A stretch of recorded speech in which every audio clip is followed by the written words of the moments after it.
Shalom. Oke.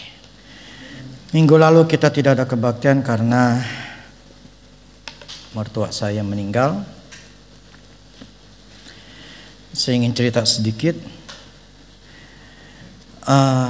Mertua saya meninggal itu dalam keadaan baik. Pada awalnya seminggu sebelum dia lewat, itu kita bawa ke rumah ke dokter. Waktu dibawa ke dokter itu, terus dokter bilang ini mesti dibawa ke rumah sakit karena tidak mau makannya sangat sedikit sekali dan ya dehidrasi. Jadi si dokternya bilang bahwa bawa ke rumah sakit. Nah, ketika dalam perjalanan rumah sakit itu mertua laki saya tuh dalam keadaan kayak orang nggak nyaman gitu ya. Terus saya minta sama Tuhan kontak saya, batin saya untuk ngomong sama dia. Jadi saya pengen tahu nih dia maunya apa. Jadi saya minta Tuhan kontak. Jadi saya nyambung gitu. Karena kan saya nggak bisa masuk alam roh. Saya cuma hanya berdasarkan kemampuan Roh Kudus, maksud di hati saya. Nah, waktu saya kontak itu saya tanya, Papa maunya apa? Terus dia bilang, Ruth bilang aja Titing gak usah ke rumah sakit. Papa gak mau. Kenapa gak mau? Percumalah. Mending di rumah aja, gak usah ke rumah sakit. Saya ngomong ke istri saya, ya dia nangis. Enggak, Papa tuh gak makan. Papa tuh mesti masuk makanan dulu gitu. Kita ke rumah sakit, gak masalah. Ya prinsipnya sih dia nggak mau nyusahin, dia bilang dia nggak mau nyusahin dan ya masalah uang gitu kan. Dia nggak mau nyusahin, tapi akhirnya istri saya bersikeras untuk dia, Papa itu harus mau ke rumah sakit. Akhirnya dia ngalah. Ya udah, Titing mau kayak gitu, ya udah ke rumah sakit.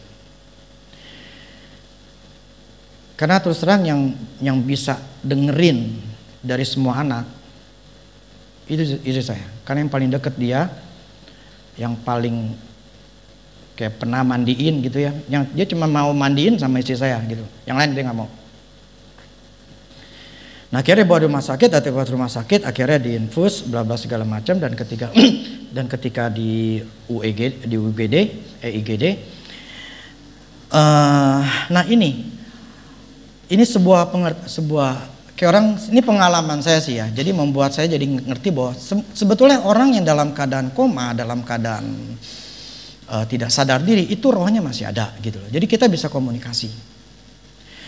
Nah, jadi pada waktu itu di IGD kondisi memang akhirnya dipasang infus segala macam. Kemudian ketika lagi nungguin gitu, dokter bilang bla bla segala macam, dipasang alat, tiba-tiba alatnya itu bunyi merah, kita kaget gitu. Ternyata saat itu tensinya naik dari 115 sampai ya gitu ya, jadi 190 lebih, itu tinggi sekali. Akhirnya dokter suntik supaya tensinya itu turun gitu. Nah, waktu sebelum saya itu kejadian kayak gitu, saya ngelihat si AU ini, ya Agus anak laki-lakinya itu lagi ngomong gitu. Ketika ngomong gitu, hitungan 1 detik 2 detik lah, dia itu bunyi gitu. Nah, saya mikir kenapa, ada apa? Nah, akhirnya saya panggil dia. Emang tadi kamu ngomong apa sih ke Papa gitu? Jadi dia ngomong gini, Papa nggak usah mikirin masalah biaya. Kalau Papa mau fight, kita akan fight gitu. Jangan usah, duit ada gitu loh. Memang kita bersyukur bahwa setelah rumah yang mau kita bongkar, pecah 2, bikin rumah baru yang setengahnya itu bisa kejual. Yang dulu saya pernah kesaksian bahwa itu akhirnya kejual sama orang Cina juga dengan nomor 44. Jadi siapa bilang kalau nomor 4 itu susah atau 44 itu susah? Kejual dalam waktu sekitar, setelah saya pasang spanduk ya, paling sekitar 2 bulan. Jadi kita punya uang gitu. Jadi kita bilang Papa nggak usah. Jadi si Unde ngomong nggak usah mikirin masalah duit gitu loh. Tapi itu terserah Papa. Kalau Papa mau fight, yuk kita fight. Nah, tapi karena Ya tapi terserah papa maunya gimana. Nah saya nggak ngerti, dia seperti dikasih dua pilihan, mau terusin atau mau stop gitu loh. Nah mungkin dia berpikir saat itu, kayaknya gue udah mudahan gitu loh. Soalnya tensi itu langsung naik, tinggi gitu loh. Jadi saya tahunya apa? Pas dalam 1 detik itu, 1-2 detik ketika dia sudah si Onde udah ngomong kayak begitu, itu langsung naik melonjak tinggi. Nah kita bingung kan, kemudian si dokter kasih suntik segala macam buat nurunin. Nah mulai tuh turun tuh dari 190, 185, terus sampai di bawah sekitar 175, 176. Terus saya ngomong sama istri saya, sekarang lu ngomong sama papa, suruh dia tenang atau suruh dia, ya pokoknya tenang lah. Nah ketika akhirnya dia ngomong, papa tenang ya, udah papa nggak usah mikirin apa-apa, papa tenang aja. Yang tadi 175, 176, turun normal. 115, 112. Saya waktu dengar gitu, gila. Kok bisa drastis begitu? Dari tadi yang naik begitu tinggi, kemudian turun sedikit, kemudian turun drastis. Di situ saya ngerti bahwa di alam roh, di dalam orang yang masih setengah sadar atau dalam keadaan itu bisa dikomunikasi, bisa ngomong.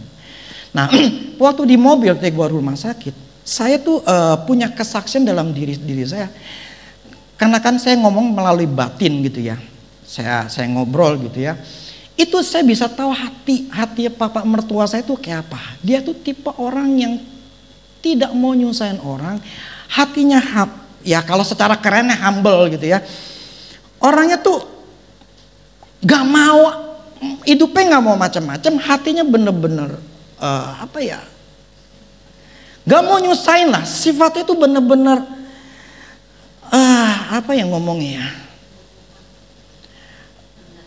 rendah hati atau baik dan tidak mau macam-macam. Walaupun secara saya nggak gitu kenal banget, cuman akibat itu saya ngerti hati dia itu seperti apa. Nah akhirnya di rumah sakit setelah terus istri saya nanya, terus pada yang ngomong, udah nih lu mesti lepasin, ngomong ke istri saya, lu mesti lepasin nih papa udah gak tahan. Saya cuma ngomong sama istri saya, memang memang Tuhan mau panggil, memang ini tergantung lu, ini tergantung lu maunya apa, itu papa nih maunya gimana tergantung lu. Ya gue nggak mau papa mati ini dalam keadaan lapar, ya sudah, kalau lu nggak mau gitu nggak apa-apa, lu ngomong ke papa gitu loh. Dan saya punya keyakinan bahwa walaupun yang lain bilang tuh kayaknya nggak lama lagi maksudnya di rumah sakit itu udah lewat gitu loh. Cuman saya berpikir ini enggak gitu loh. Saya bilang ini kalau dia dengerin si Titing, ini masih hidup. Nah akhirnya setelah beberapa mungkin setengah jam atau sejam gitu ya, akhirnya saya bisa ngerasain bahwa ini nggak mati lah hari ini gitu loh. Saya bilang, dia nanya mas, ini gimana papa nanti? Baik, nanti akan sembuh, akan keluar, tapi tetap nggak lama. Saya tetap ngerasain nggak lama. Dan akhirnya dia bawa setelah cuman sekitar 3 hari, Selasanya pulang, ya tinggal makannya pakai sonde itu jadi masuk ke hidung, di makanan yang melalui saluran ya. Nah selama berapa hari itu ya si istri saya yang bikinin makanannya, terus si AU yang masukinnya gitu ya. Jadi kita kerjasama sampai akhirnya ketika mau selesai di hari Sabtu, hari Jumat itu semua pada ngumpul karena kita diteleponin papa udah sekarat nih. Ya udah kita ngumpul semua. Nah ngumpul gitu sampai malam, sampai jam 2 gitu loh. Nah akhirnya saya bilang udahlah kita pulang aja, ini nggak akan lewat hari ini gitu loh. Ya akhirnya kita pulang, setelah sorenya itu diteleponin bahwa papa udah lewat. Tapi sebelumnya itu dia keluarin semua karena dia nggak bisa BAB sama AU pakai dulkolak, akhirnya keluar semua. Dan ketika keluar semua, pakai dulkolak deh? Enggak. Wish. Luar biasa. Saya pilih pakai dulkolak. Keluar semuanya, setelah keluar semuanya terus makan, terus keluar lagi ya. Keluar lagi tidur. Selesai. Jadi ketika dia meninggal, itu dengan muka bersih, tanpa penyakit. Memang ada paru-paru, tetapi penyebabnya bukan di situ. Penyebabnya adalah memang Tuhan panggil. Kalau kita pernah sering ngelihat orang-orang yang kalau kita ke itu ya, itu mukanya pada biru, hitam. Nah itu karena penyakit. Entah penyakitnya macam-macam gitu ya. Tapi prinsipnya bahwa di mertua saya ini sama sekali tidak ada unsur kayak begituan. Jadi seperti orang lagi tidur aja, normal aja gitu. Nah pada waktu di rumah sakit, ketika penutupan peti, mungkin nggak tahu ya kamu yang di sini ngeliat apa enggak ya. Saya video call ke anak-anak saya. Saat tetes pun di mata saya nggak menangis. Pertama memang saya bukan tipe orang yang mudah nangis. Saya sangat sulit untuk nangis. Yang kedua, bagi saya begini. Saya sudah menyenangkan mertua saya. Walaupun ada yang ngomong dia belum sempat nyenangin orang tuanya, ngomongin papa gitu ya. Saya ingat sekali mama saya pernah ngomong gini. Dulu mama saya tuh ngerawat popo saya. Popo saya itu bawel cerewet umur 80 berapa gitu ya. Dan memang galak gitu loh. Tapi mama saya tuh ngerawat dia. Dan dia papa saya tuh punya adik. Nah, pada waktu meninggal popo saya itu dibikinin waktu dikuburin dibikin bompa yang gede. Wah, itu mahal dan pokoknya tempatnya gede. Mama saya ngomong gini, lu pada waktu mati lu bikin gede gitu supaya apa? Apa gunanya? Nggak ada gunanya. Karena lu cuman hanya pengen dilihat. Tapi waktu masih hidup datang aja kagak. Itu setahun sekali untuk Cynthia aja. Paling setahun sekali. Pernah dibawa ke rumah dia cuman 1 hari, nggak sampai 1 hari dibalikin. Karena popo saya itu cerewet banget gitu loh. Dan nggak mau ngurusin. Jadi mama saya nggak bilang gue mau ngapain? Mau ngapain? Pas udah mati lu nangis, dibikin bongpai-bongpai yang gede. Tapi waktu masih hidup, boro-boro lu ngeliat atau ngerawat. Nah, ketika saya video call, saya ngomong sama anak saya. Kalau kamu mau nyenengin papi mami, waktu papi mami masih hidup ya, bukan udah mati. Kamu nangisin, nggak ada gunanya. Jadi anak saya laki-laki 3-3-nya. Jadi segini, saya ngajarin mereka itu dengan teladan. Jadi saya ngomong gini. Jadi orang tuh pasti ngeliat, ini si Rudy yang lain pada nangis, dia malah main HP segala, nggak punya perasaan apa tuh orang? Saya nggak peduli. Hidup gua dan gua tahu apa yang gua lakuin. Karena bagi saya, ngapain gue nangisin? Waktu masih hidup, gue udah nyenengin. Gitu loh. Jadi saya ngomong sama anak saya, papi mami udah nyenangin mereka. Berdua. Jadi kalau kamu mau nyenengin papi mami, bukan waktu lagi mati, kamu bikinin kuburan yang gede, nggak ada gunanya. Lebih baik ketika papi mami masih hidup, kamu nyenengin papi mami. Nih kamu lihat nih, pada nangis semua. Tapi tidak ada satupun mereka yang sungguh-sungguh bisa nyenangin. Istri saya cerita, waktu lagi masih kerja ya. Ditanya, papa kalau mau keluar negeri mau kemana? Singapura. Dan kita sudah penuhi keinginan dia. Dan kini mama saya memang pengen dia mau ke Singapura. Mungkin 12-13 tahun yang lalu, ketika masih sehat kuat, umur 77-an. Namanya ke Singapura itu jalan-jalan mulu kan. Kita sudah ngajakin mereka. Kita pernah bawa ke mereka ke Bali. Selama kita waktu tinggal di gereja ini, setiap sebulan bisa 2 kali 3 kali kita ngajak dia makan. Anak yang lain setahun sekali aja kagak. Saya ngomong gini bukan saya menyombongkan diri, saya ngomong gini supaya kita ngerti. Salah satu penyebabnya ketika kita nggak bisa diberkati oleh Tuhan. Firman mengatakan, Hormatilah ayah dan ibumu, supaya engkau bahagia dan panjang umur. Kenapa mereka banyak tidak mau ngajak anak orang tua makan? Sayang ngeluarin duit, mikirin duitnya. Mentalnya, mental miskin. Kalau gua ngajak, gua keluarin duit. Mental miskin, mental kere. Saya ngomong anak-anak saya, ingat ya, ini papi mami sering ngajak engkong ya, mama ya. Jadi nanti suatu hari ketika papi udah tua dan papi udah istilahnya papi kamu sudah bisa semua punya duit. Jangan lupa kamu ngajakin papi mami. Karena papi mami sudah kasih. Kasih yang namanya teladan atau bukti. Jadi buat apa? Nangis kalian nangis. Tapi nggak pernah nyenangin orang tua. Hormatilah orang tuamu, maka engkau bahagia. Dari semua anak, ya, saya bisa katakan, dari semua anak yang paling bahagia, yang paling hidupnya enak, itu di sisi saya. Saya punya anak semuanya, tiga-tiganya anak laki-laki. Anak saya pintar, anak saya ganteng, dan dari semua anak saya doang yang bisa kuliah di luar. 2 di Taiwan, 1 sekarang di Jepang. Saya ingat sekali ada sebuah apa gitu ya. Ketika seorang orang tua itu merajakan orang tuanya.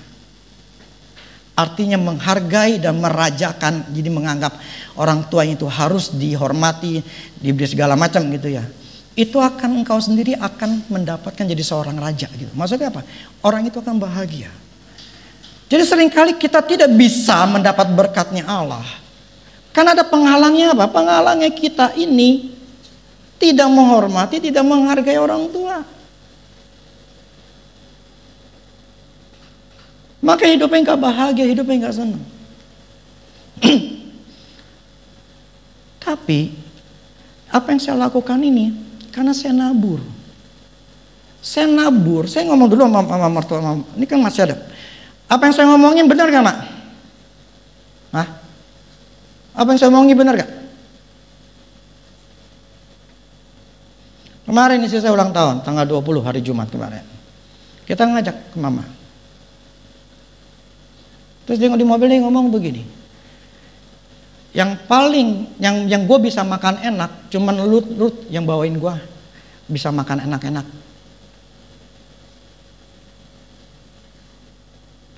Saya nggak bukan masalah uangnya. Kalau bagi saya adalah tujuannya ketika saya menabur kebaikan untuk orang tua, nanti anak saya akan melakukan hal yang sama. Kita nggak peduli sama orang tua kita, anak kita pasti nggak peduli. Kita pelit sama orang tua, anak kita akan pelit. Itu otomatis, nggak bisa nggak ngomongin firman gitu. Lu mesti jadi orang tua, lu mesti jadi anak, mesti hargai orang tua, lu sayang orang tua. Tapi dianya sendiri boro-boro peduli sama orang tuanya, nggak peduli. Terus ngomong ngajarin anak. Anaknya bilang, lah faktanya mama nggak pernah dengar, nggak pernah lihat ngajak makan lah atau ngasih duit lah. Pokoknya tahu mah cuma pelit, nggak mau ngajak, nggak segala macam.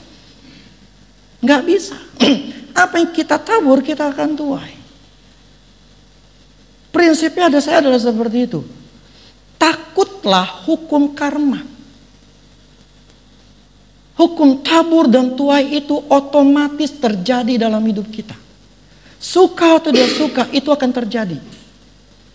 Mau gak mau seharusnya kita cut dan tidak boleh itu terjadi. Jadi kalau kita ingin mau istilahnya hidup kita bahagia, hidup kita diberkati, hormati orang tuamu. Gak peduli itu mertua, walaupun mertuanya bisa galak lah, jahat, gak peduli. Namanya hormati, tetap hormati. Ya, kita harus ngerti. Jangan jadi orang yang nggak tahu diri, nggak tahu berterima kasih. Sekalipun saya susah dulu, saya tetap menghargai mereka. Dan sekalipun saya berhasil, saya punya uang sekalipun, saya tidak pernah keluar dari mulut saya itu menghina papa mama mertua saya. Saya takut firman. Plus saya takut hukum tabur dan tuai. Saya takut. Karena itu pasti akan terjadi. Tapi karena kita pernah membentuk sebuah hal yang tidak enak ke orang tua kita, apakah bisa dirubah? Tergantung seberapa besar hati kita merubahnya. Taburan kita kepada orang tua. Tapi firman tetap firman. Firman Tuhan tidak pernah gagal. Dia akan selalu melakukan persis apa yang difirmankan. Jadi saran saya ketika ya mertua saya kemarin Selasa. Nah ini pun juga, ini salah satu, ini saya mau ngomong dalam dunia rohnya ya. Nggak usah lah. Nggak usah. Enggak. Kemarin ketika saya ulang tahun, enggak lah. Oke, saya akan masuk dalam khotbah saya. Jadi gini, ketika saya lagi merenungkan, kita ini punya masalah demi masalah. Kita pasti punya kekurangan demi kekurangan. Sadar atau tidak sadar, kita seharusnya mencari keinginan untuk bisa merubah diri kita. Kalau kita menganggap diri kita masih kurang, berarti kita harus belajar. Dan ketika belajar, kita harus mencari tahu apa yang harus kita bereskan dalam hidup kita. Dan jawaban itu ada dalam firman Tuhan.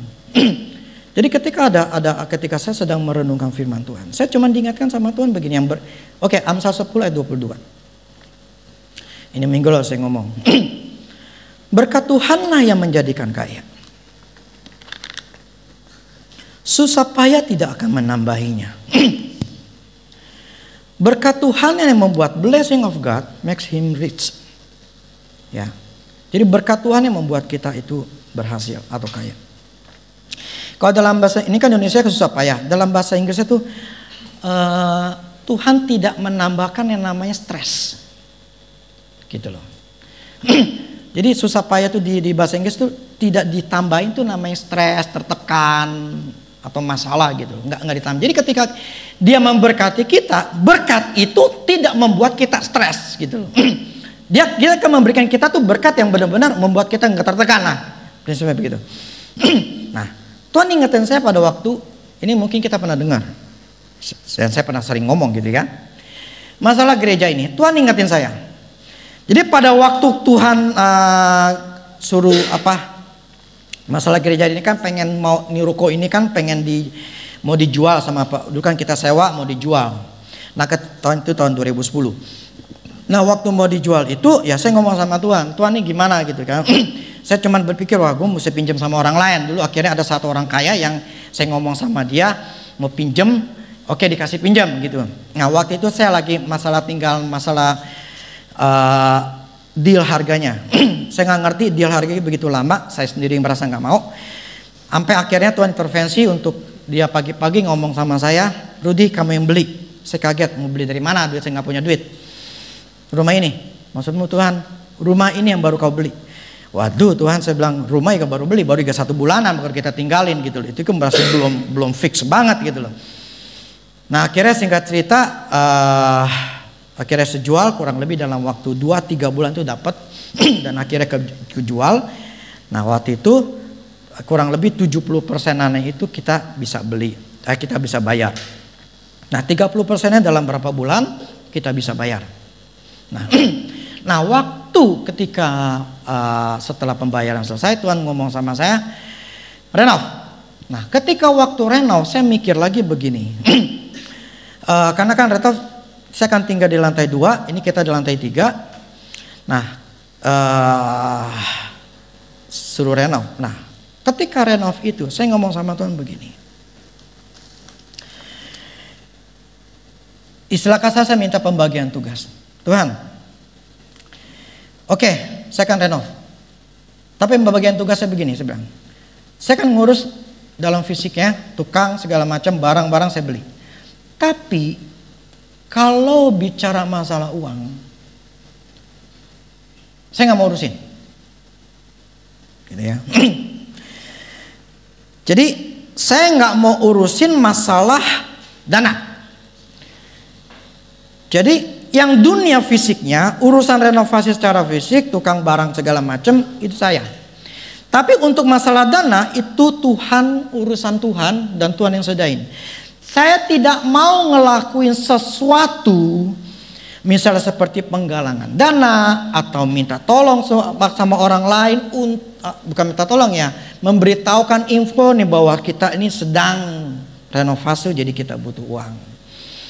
Saya nggak mau itu, jadi saya serahin sama Engkau Tuhan. Itu urusan itu. Deal. Dealnya sih saya anggap deal aja gitu dia. Jadi saya serahin. Nah, singkat cerita begini. Akhirnya saya benar-benar tidak minta sesuatu. Bahkan saya tidak minta sama Tuhan untuk uangnya. Saya juga ngomong ke jemaat juga paling sekali atau 2 kali. Karena waktu itu selesai itu kurang lebih, saya lupa 7 bulan sih ada kali ya. Nah, ketika sedang pokoknya saya nggak minta lah jemaat nge-push, ayo kita memberi enggak. Nah, singkat cerita pada waktu dalam perjalanan waktu renov ini, ketika ada orang yang pengen jual mixer itu untuk sound system, karena kita punya mixer tuh kecil banget gitu loh. Nah, akhirnya saya bilang, Tuhan, ini ada mixer nih orang mau jual, ini gimana? Soalnya kita masih buat beli biaya macam-macam nih. Tuhan bilang beli. Ya udah saya beli, tapi nanti buat renovasi pokoknya beli. Ya udah saya beli. Itu sekitar saya lupa 11 atau 15 juta. Nah, kemudian keyboard rusak. Tuhan, ini gimana mau beli keyboard lagi nih? Kadang kita masih butuh renovasi. Beli. Ya udah saya beli. Waktu itu harganya sekitar hampir 10 juta, 9 lebih. Kita beli. Terus gimana? Udah yang renov. Udah pokoknya beli. Ya udah kita beli. Nah, singkat cerita itu saat itu kita bisa renovasi itu sekitar, saya lupa persisnya, kurang lebih hampir 400 juta di tahun 2010. Gede ya. Kalau sekarang ini mungkin sekitar 1 M-an. Nah, akhirnya Tuhan ngelakuin apa yang kita deal gitu ya. Tuhan yang pikirin masalah dananya, jadi dia ngomong ke orang lain atau ada dia dengar seseorang gitu ya. Akhirnya orang itu memberi. Prinsipnya saya nggak minta, titik, itu aja. Dulu ya saya ingat banget ketika waktu kita masih kebaktian Kartai 2, ada orang yang setelah saya kebaktian ada seseorang yang ngomong sama saya begini, Pak Rudi butuh dana apa lagi sih? Saya bilang ya kita sih ya masih butuh aja, saya bilang. Saya tidak menutupi bahwa kita nggak butuh gitu. Ya kita butuh. Emang mau pakai AC? Ya nanti saya mau pakai AC ya, pakai AC lah ya. Emang mau berapa AC? Saya bilang kurang lebih 4 kita beli. Oh ya udahlah, itu biar saya yang beli dah. Oke, ya udah. Tinggal masukin ke kas, selesai. Nah, prinsipnya begini. Ini kenapa sih Tuhan ngomong sama saya seperti ini gitu loh. Jadi saya diingetin lagi masalah ini. Kenapa aku menyerahkan masalah dana renovasi ke dalam tangan Tuhan? Kenapa saya nyerahin ke Tuhan? Pertama, saya berpikir saat itu saya nggak punya kemampuan di dalam keuangan. Saya tahu saya kere, saya susah. Jadi saya nggak punya kemampuan dalam keuangan, jadi saya sama Tuhan. Gue nggak mau pusing. Itu pertama. Kedua, saya nggak mau stres. Aduh, dana nih belum ada nih, ntar dana belum cukup nih buat beli semen buat ini gimana nih, beli gimana. Saya nggak mau stres.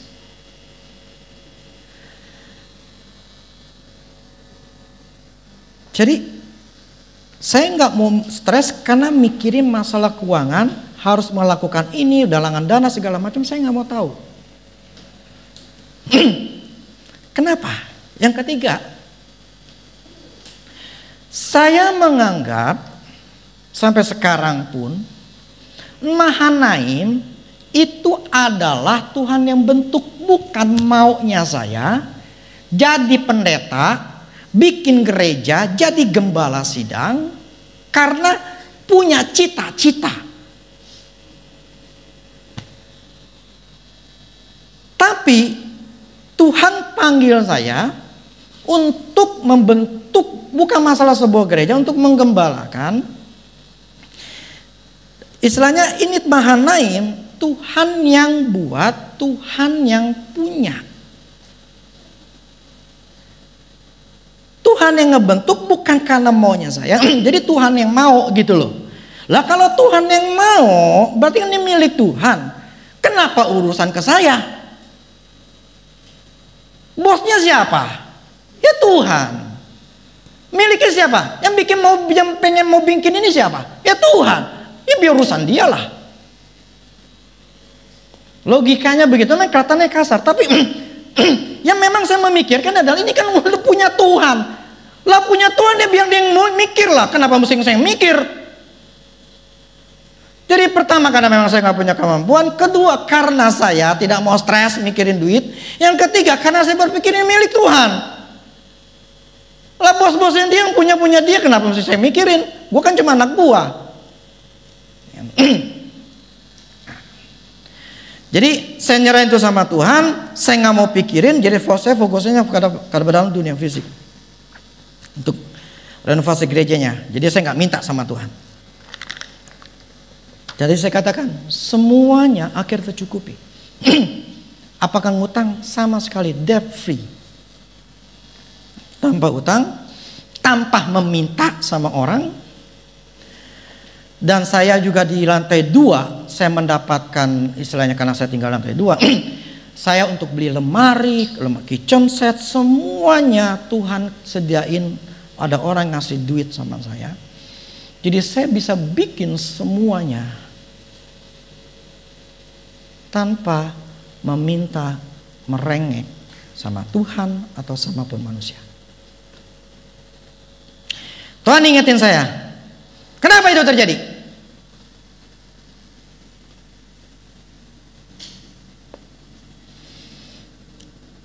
Karena pertama, saya nyerahin sama Tuhan.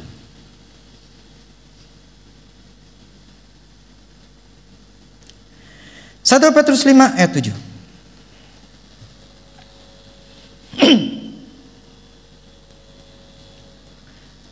Satu Petrus 5 ayat 7. Serahkanlah segala kekhawatiranmu kepadanya, sebab Ia yang memelihara kamu.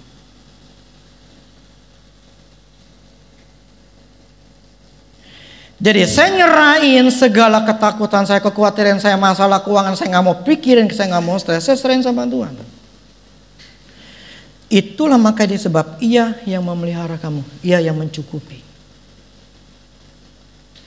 Jadi ketika saya menyerahkan sama Tuhan, Tuhan yang ambil alih. Nangkap ya? Yang kedua, karena saya mempercayakan kepada Tuhan. Saya mempercayakan masalah duit ke Tuhan.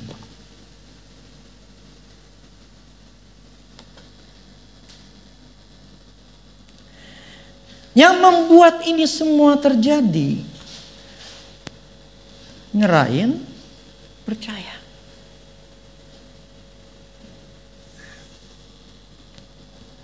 Karena percaya itu adalah sebuah pintu atau jalan untuk Tuhan bekerja. Saya serahin, Saya percaya sama Tuhan. Ketika aku mempercayakan keuangan renovasi, ketika saya menyerahkan keuangan renovasi, maka Tuhan yang bertanggung jawab atau mengambil alih seluruh kebutuhan renovasi. Tuhan melakukan bagiannya dan biaya seluruh renovasi terpenuhi. Bahkan bisa membeli baru alat-alat musik dan sound system tanpa berhutang, bahkan uang masih ada. Ini pada waktu lagi kita renovasi, ini drum kita beli. Saya bilang, Bernard, kamu mau beli drum yang baru? Ya udah, beli, cari yang mana yang mau. Oke, dia telepon saya, nih ada, mau sekalian simbalnya nggak? Terserah, mau beli. Total kurang lebih pada waktu itu sekitar 17-an ya, Ren, sama simbalnya, 17-19 juta ya. That's a lot of money. Itu gede. Di tahun 2010 ya. Kita bisa beli semua. Tanpa meminta.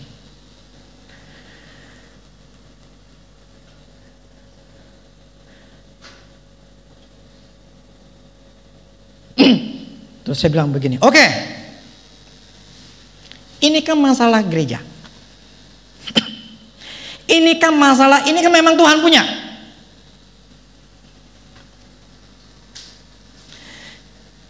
Ini kan masalah gedung gereja, jadi istilah gereja Mahanaim kan milik Tuhan. Jadi Tuhan yang tanggung jawab atas kebutuhan pembelian sampai renovasi gedung gereja. Karena dia adalah pemiliknya. Pertanyaan adalah begini. Bagaimana dengan pekerjaan kita? Bisnis kita? Kalau tadi kan masalah gereja, gedung gereja milik Tuhan. Di mana Tuhan bertanggung jawab semuanya, ya karena memang punya dia gitu loh. Terus gimana dengan kerjaan kita gitu loh? Maksud Tuhan nih, Tuhan ngomong apa ke saya gitu loh? Diingetin saya renovasi, mungkin kan udah pernah berkali-kali dengerin gitu, mungkin udah bosan kali ya.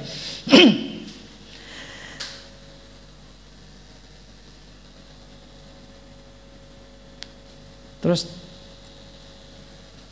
apa maksudnya Tuhan ngomong seperti ini untuk kita?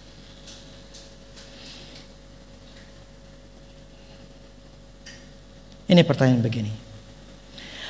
Apakah pekerjaanmu, bisnismu, milikmu atau milik Tuhan?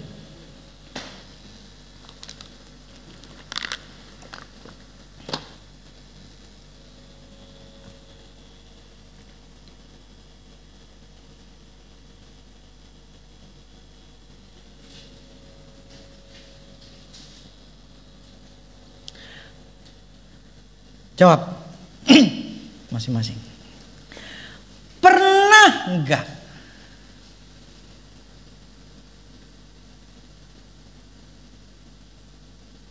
kita menyerahkan kerjaan kita, bisnis kita ke Tuhan?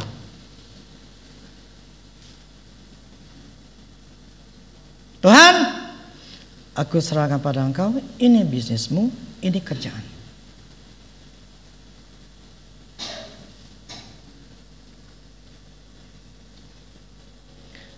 Kalau bisnis itu belum pernah, kerjaan itu belum pernah kita nyerahin sama Tuhan, berarti kan itu milik kita. Logis dong? Ya selama itu belum diserahin ya belum, masih milik kita lah. Nah artinya apa? Kita yang bertanggung jawab.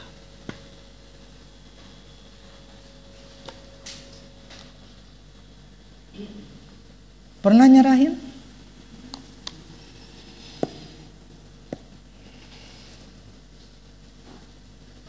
Mungkin ada yang gak pernah kepikiran seperti ini. Selama kita menganggap atau belum pernah menyerahkan pekerjaan kita, bisnis kita kepada Tuhan, kita masih akan tetap menganggap saya harus bertanggung jawab untuk bisnis ini, untuk kerjaan ini. Nah karena kita yang bertanggung jawab, ya kita yang harus kerjain.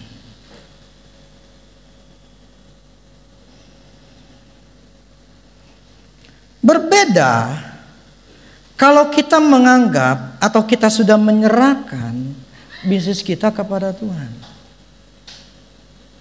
Ketika kita menyerahkan itu kepada Tuhan, total ya, berarti Tuhan pegang. Ketika Tuhan pegang, artinya Tuhan yang tanggung jawab. Jadi seperti waktu saya beli ini gereja, renovasi ini gereja, Tuhan, ketika saya nyerahin sama Tuhan, Tuhan yang ambil alih, gue yang tanggung jawab. Nah ketika saya nyerahin sama Tuhan dan Tuhan ambil, dia yang tanggung jawab, dia kirimlah orang-orang untuk memberi. Jadi tanggung jawabnya Tuhan yang nyukupin. Tapi kalau saat itu saya mikirin, wah gue kan mesti tanggung jawab, gue kan sebagai gembalanya, gue sebagai pendetanya, gue mesti nyediain duit nih. Kalau gue nggak nyediain duit gimana nanti renov? Saya dulu pernah di gereja sana, di area, saya tahu, saya pernah ngebangun juga, itu mulai dari nol. Jadi ketika waktu itu ya, gembalanya nggak peduli sama sekali, nggak peduli itu masalah renovasi. Saya tahu dari mana, datang aja kagak gitu loh. Jadi saya udah tahu nggak peduli gitu loh. Jadi pernah berhenti gitu loh, karena pembangun tuh berhenti, karena memang nggak ada duitnya ada, dan gembalanya pun nggak mau tahu, nggak datang aja, gimana nih, aduh, berhenti nih, gimana begitu, harus apa yang harus kita lakukan, sama sekali nol, saya yang bergerak, gitu loh. Jadi saya tahu tuh gimana kalau kerjaan itu berhenti kayak gimana, saya ngerti gitu. Jadi pada waktu itu sama sekali tidak ada namanya kita stop berhenti karena nggak ada duit. Jadi selama ketika saya nyerahin tanggung jawab sama Tuhan, bukan saya mikirin, artinya apa? Ini serahin sama Tuhan, Tuhan tetap menyediakan duit itu datang. Jadi nggak cuma masalah renov, duit apa buat bangun ini Begadung, tapi semua perlengkapan peralatan alat musik itu kita beli baru. Ruang kebaktian baru, alat musiknya baru. Nah setelah ada duit lagi, saya perbarui lagi ini. Speaker, bla bla, beli keyboard, itu habis sekitar 180 juta lebih. Dari uang kas nabung, butuh, beli lagi. Yang saya maksud gini, itu semua kalau saya menyerahkan sama Tuhan dan mempercayakan, akhirnya Tuhan ambil alih. Nah akibat Tuhan ambil alih, dia yang kerjain.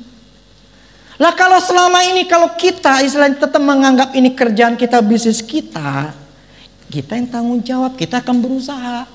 Gimana cari customer, kita akan berusaha supaya tetap dapat duit gitu loh. Tapi kalau kita menganggap ini pekerjaan punya Tuhan, bisnis Tuhan, kita nyerahkan semua termasuk duit kita. Artinya apa? Biar nanti Tuhan yang ngatur semuanya. Nah waktu menyerahkan itu termasuk duit kita. Lah ya dong, namanya bisnis kan bicara duit. Kalau kita total menyerahkan itu semua kepada Tuhan, Tuhan yang akan ngatur kita untuk customer datang. Tapi ketika kita mendapatkan keuntungan, kemarin saya telepon lagi ke anak saya. Itu waktu lagi mertua saya sudah di rumah. Saya telepon ke anak saya karena ada kejadian yang saya sukanya ketika ada kejadian, saya telepon anak saya, ini kejadian kayak begini supaya kamu ngerti. Jadi saya nggak doain mereka, saya ngomong sama mereka. Ini sebuah kejadian supaya mereka belajar. Jadi sebuah kejadian ada dua hal yang ada kejadian. Saya cuma ngomong yang pertama sebenarnya ini. Jangan pernah ngeluh. Semua masalah pasti ada jalan keluar. Selalu ada jalan keluar. Jangan ngeluh. Karena ini kejadian kayak begini, orang-orang ngeluh, sebetulnya ada jawabannya. Jadi papi minta sama kamu bertiga, kalau ada masalah jangan ngeluh, cari jalan keluar. Seperti Marvel, kemarin dia pernah ngomong gini, waduh papi, misalnya begini, bukan ngeluh sih ya, dia ngomong bahwa di sana mahal di Jepang. Kemarin dia pokoknya makan mending enak, dibilang 700 yen itu ya kurang lebih 70.000, pernah makan juga sampai 1.000, 100.000 gitu. Jadi istilah kasarnya itu udah makanan yang enak terus mahal. Seperti kamu Marvel, setelah kamu tahu punya masalah seperti itu, makanan mahal dan juga nggak enak, dan sekarang kamu masak sendiri. Jadi hampir setiap hari ngomong sama maknya, Mami mau masak ikan apa? Ikan salmon, gimana bumbunya? Mami mau bikin ayam nih, bumbunya apa aja? Jadi sekarang kan masak lebih murah. Jadi solve the problem gitu loh, bukan yang ngeluh. Nah akhirnya ya saya kasih contoh seperti kamu Marvel, barang mahal, makanan mahal, akhirnya kamu beli, kamu masak sendiri. Itu baru namanya membereskan masalah, bukan ngeluh. Terus yang kedua saya ngomong, Kalian Manuel, Papi minta mereka udah kerja, jangan lupa untuk membayar persepuluhan. Kalau saya sama anak saya paksa. Kalau saya nggak bisa maksa nih jemaat, lu mau ngelakuin persepuluhan nggak persepuluhan terserah. Tapi saya maksa ke anak saya, kamu harus memberi persepuluhan. Setiap kamu dapat gajian langsung ke gereja yang kamu kasih makan, kamu beli di situ. Ingat ya, jangan sampai lupa ya. Nanti papi tanya lagi. Kayak kemarin saya paksa dia si Manuel, dia ada pembagian tabungan. Menurut saya itu salah. Manuel, papi nggak mau kayak begitu. Jadi siapa bilang anak saya keras? Laki-laki harus keras? Kagak. Anak saya semuanya nurut. Kenapa? Karena dari kecil saya udah ngajarin mereka.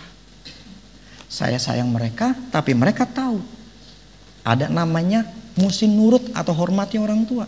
Saya bilang anak laki-laki tuh keras, susah diomongin. Ntar dia maunya sendiri, ntar nggak bisa diomongin. Jadi keras kepala. Kagak tuh. Tiga anak saya semuanya baik-baik. Saya ngomong Manuel, papi nggak mau kau begitu. Kamu harus pisah. Tadi papi nanya lagi ya. Akhir kemudian dia telepon ke emaknya, tanya, udah belum? Udah. Terus kemarin saya telepon, Manuel udah dipisah belum? Udah.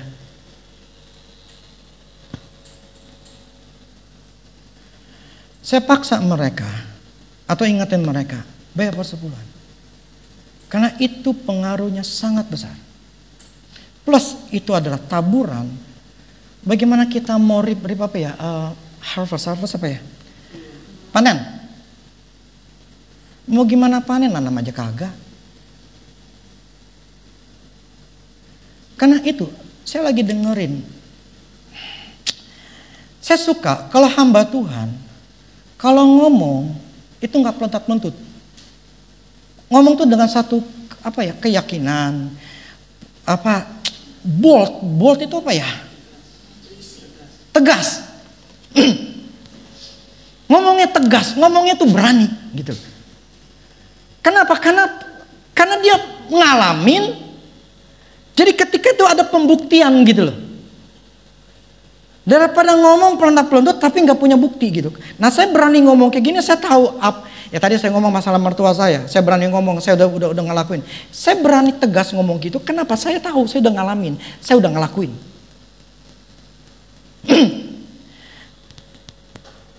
Ketika kita sudah ngelakuin apa yang firman Allah katakan, nggak mungkin nggak. Firman akan bekerja. Jadi Tuhan hanya ngomong sama saya masalah ini. Kalau kita menyerahkan hidup kita, bisnis kita, kerjaan kita ke Tuhan, Tuhan akan ambil alih. Total ya, saya tahu ini bukan hal yang mudah. Karena tetap harus ada namanya ujian-ujian. Tapi prinsip kalau hati kita sudah berani menyerahkan, dan menganggap ini kerjaan, ini bisnis Tuhan, artinya apa? Semua masalah keuangan sudah punya Tuhan. Nah, kalau sudah menganggap ini punya Tuhan, artinya apa? Kita memberikan persepuluhan, kita memberikan ketika Tuhan ngomong sama kita untuk kita memberi, kita beri. Ini yang saya sering lagi dengerin sekarang itu Jesse Duplantis. Memang dia sangat ya banyak yang negatif thinking lah yang ngomong ke dianya. Tapi yang satu hal yang saya begini. Orang yang punya keyakinan akan selalu ngomongnya itu berani. Sama seperti saya katakan si Andrew. Saya tidak pernah sakit selama 52 tahun. Siapa yang bisa berani pendeta yang bisa ngomong kayak gitu? 52 years saya gak sakit. Karena dia punya keyakinan akan firman Tuhan. Orang hamba Tuhan yang sudah hidup dalam firman atau sudah ngalamin, dia akan punya keyakinan begitu besar. Nah, saya suka dengan orang-orang yang kalau khotbahnya itu tegas. Punya keyakinan. Kenapa? Karena dia tahu firman Tuhan. Jadi belajarlah dengan hamba-hamba Tuhan. Itu yang buahnya kelihatan.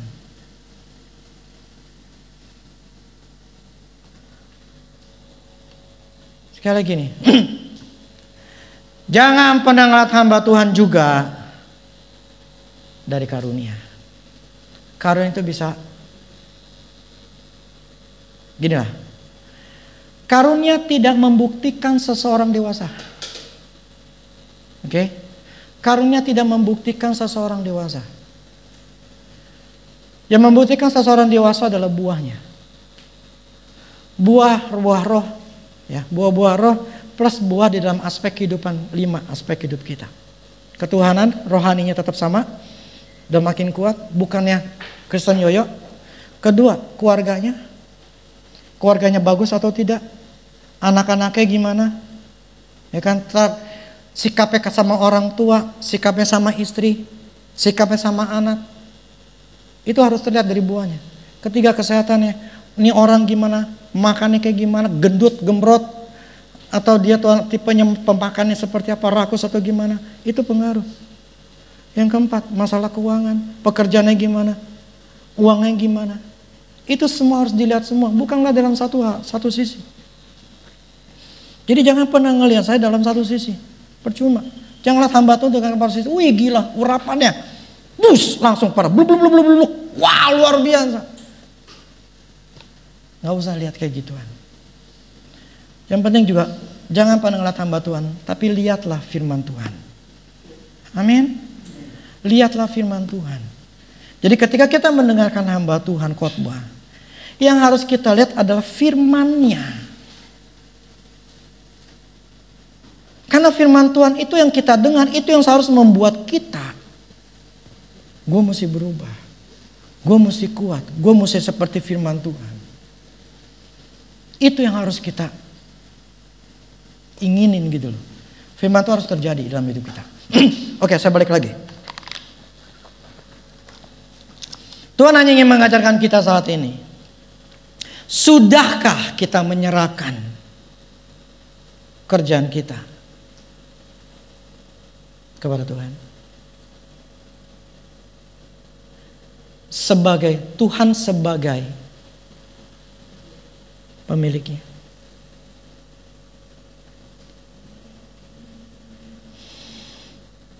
Mungkin ada yang belum pernah kepikiran kayak gini. Yang kedua, ketika kita menyerahkan, kita total mempercayakan kepada Tuhan. Kalau kita mempercayakan sama Tuhan, kita ngasih, Tuhan yang ambil alih. Jadi Tuhan ingetin saya, ini gereja dibentuk, bisa dapat renovasi. Semua karena apa? Karena engkau nyerahin, karena engkau mempercayai. That's all. Tapi gini ya, ini cara kerja Tuhan di saya. Soalnya si Andrew pernah ngomong gini, Tuhan ngomong ke dia beda sama saya. Saya nggak bisa ngomong ini dalam arti begini. Tadi kan saya katakan saya tidak ngomong sama siapapun juga. Ya, dalam arti saya tidak mengumumkan. Walaupun saat itu ada orang-orang kaya yang kita pernah tolong, itu saya teleponin mereka bisa bantu. Tapi saya sama sekali nggak lakuin. Andrew pernah ngomong, Tuhan pernah ngomong sama dia bilang begini. Tuhan kasih dalam mimpi. Ketika ada seseorang ngomong sama dia, how do you do? How are you? Bagaimana dengan pelayanannya? Terus dia ngomong, oh it's fine, no problem. Apa kebutuhanmu? Ya kita istilah gini, kita fine baik saja. Tapi akhirnya satu orang ini ngomong, no, saya mau nanya, kamu butuh apa? Masalah ada apa dalam ministrimu? Kau sedang butuh apa? Sampai didesak gitu. Ya sampai akhirnya si Andrew ngomong, ya nih sebetulnya kita lagi ngebangun ini, saya lagi bikin ini, kita memang lagi ada kekurangan uang, bla bla bla segala macam. Terus orang ini laki-laki ini ngomong marah-marah, kenapa kau nggak ngomong sama saya? Saya kan partnermu, seharusnya kau kasih tahu saya bahwa saya ini ternyata kau lagi butuh uang supaya saya memberi kepada kamu. Jadi orang itu marah-marah. Akhirnya Tuhan ngomong sama dia dalam mimpi itu istilahnya, oh berarti Tuhan ingin partner dia tuh tahu bahwa dia memang lagi butuh itu. Nah, itu Tuhan ngomong ke dia ke situ. Caranya kayak begitu. Jadi caranya adalah supaya dia mengumumkan kebutuhan, karena kan dia internasional ya. Udah go internasional, pokoknya luar biasa gedenya. Jadi Tuhan bicara untuk supaya partnernya tahu. Lah Tuhan ngomong sama saya ini beda gitu loh. Saya bikin agreementnya beda. Ya saya tahu ini baru si Andrew dalam 1-2 bulan ini. Nah ini kan kejadian 2010. Saya belum kenal dia si Andrew. Tuhan hanya mengatakan. Jadi prinsip saya waktu itu bahwa saya tidak mau kasih tahu. Ya. Nah kalau Tuhan ngomong ke Andrew, prinsipnya lu mesti kasih tahu. Jadi cara kerja Tuhan tuh beda ya. Saya tidak mengatakan bahwa ini 100% bahwa cara kerja saya ini adalah hal yang paling benar. Enggak. Ya, saya harus ngomong gitu. Kalau memang Tuhan ngomongnya harus kasih tahu yang lain, is okay, no problem. Gitu loh. Cuma bukan itu yang saya utamakan. Yang saya utamakan adalah begini, ketika kita menyerahkan segala kekhawatiran kita, hidup kita, anak kita, masa depannya, masa depan diri kita dan segala macam, ketika kita menyerahkan sama Tuhan, Tuhan yang akan ambil alih. Tuhan akan bertanggung jawab. Amin. Nah, yang membuat itu bisa terjadi karena percaya. Percaya itu pintu yang kita buka. Ya. Berkat Tuhan nunggu di depan, kita ada di dalam, ya sebetulnya depan dalam sama aja. Posisinya kita ini dibatasi dengan pintu. Sebetulnya ada pembatasan-pembatasan yang lain, itu saya sudah khotbahin. Salah satu hari ini saya bicara masalah orang tua. Nah, cuman prinsipnya pintu, berkat itu ada di balik pintu. Yang membuka itu berkat masuk ke kita kalau kita buka pintu. Nah, yang bukain pintu itu kita, bukannya Tuhan, bukan urusan Tuhan. Urusan kita. Nah, urusan kita apanya? Pintu itu apa? Percaya. Jadi kalau kita percaya, terbukalah pintu. Berkat masuk. Jadi Tuhan yang katakan begini, ketika lu nyerahin masalah renovasi gereja, dan lu percaya, lu bukain pintu, gua masuk, gua kasih berkatnya. Jadi Tuhan itu sudah sediain berkat buat kita. Cuman problemnya kita ini punya masalah dengan percaya.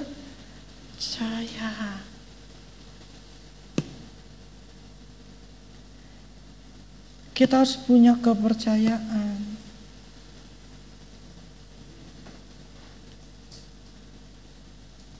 Percayalah yang membuat berkat itu turun.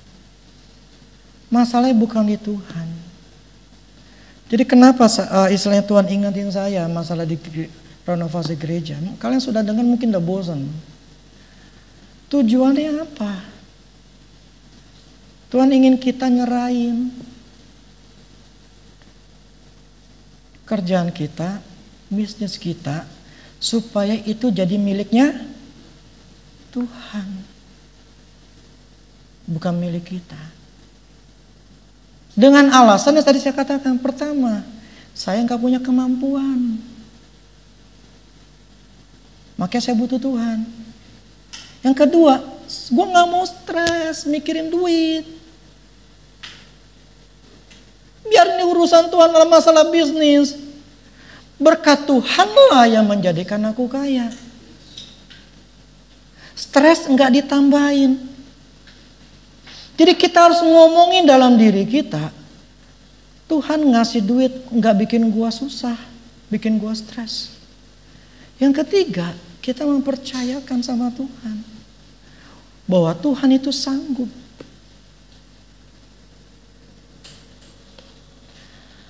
Amin. Saran saya, serahin sama Tuhan. Dan ketika nyerahin, memang dalam hari-hari selanjutnya kita akan diuji. Tapi selalu ingatkan belajar. Gue harus serahin sama Tuhan. Ada bagian yang memang gue harus lakukan dalam dunia fisiknya. Dunia fisik kan saya harus kerja juga, renovasi segala macam. Tapi kalau masalah customer, masalah orderan, itu urusan Tuhan dah. Gitu loh. Bagian gue ya, gue harus tetap ngelakuin, nawar-nawarin, tetap nawar-nawarin dong. Gitu kan bagian fisik, gitu loh. Tapi nanti ketemu customer yang mau beli yang mana, gue gak pikirin. Bagian gue ngelakuin, gitu loh. Bukan berarti kita jadi pemalas. Nggak ngapa-ngapain, udahlah doa aja lah Tuhan, berkati Tuhan tolong. Enggak. Harus ada bagian kita belajar atau kita sales lah, marketing atau gimana lah. Itu bagian fisik kita. Tapi bagian Tuhan ya Tuhan akan kirimin. Amin. Jadi istilah kasar gini, hidup jadi simpel karena Tuhan. Kita kita membawa Tuhan masuk ke bisnis kita, dia jadi pemiliknya, biar urusan dia lah mikirin gitu loh, biar yang pusing gitu loh. Kita nggak usah pusingin. Jadi satu yang gini. Cuma satu aja, bukan satu aja, satu kalimat begini.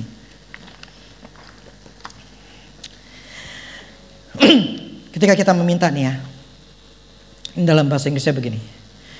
You are trying to figure out how to pay for it. When God just telling you to believe it. Kita tuh mencoba bagaimana caranya memecahkan masalah untuk kita bayar.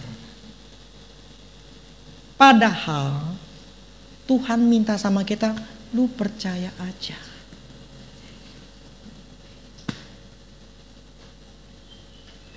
Ini kata-kata simple gitu loh. Tapi ini yang Jesse ngomong. When you pray, believe. Not when you pray, you pay. Jadi gini, ketika kita berdoa, believe. Bukan ketika kita meminta atau kita berdoa, kita memikirkan bagaimana cara gue membayarnya. Bagaimana cara gue bisa menjualnya.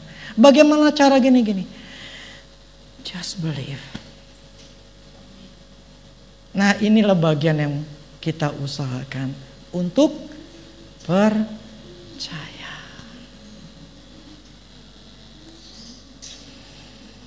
Oke, do not trying to figure out how to pay untuk membayar. But believe. Oke. Udah saya gak mau panjangin lagi, taruh panjang. Saya usahakan tuh khotbah sekarang kalau bisa 1 jam.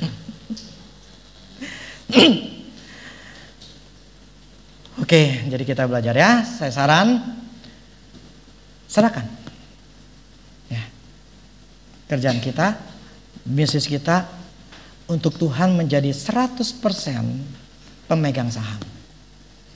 Kita cuma anak buah. Amin.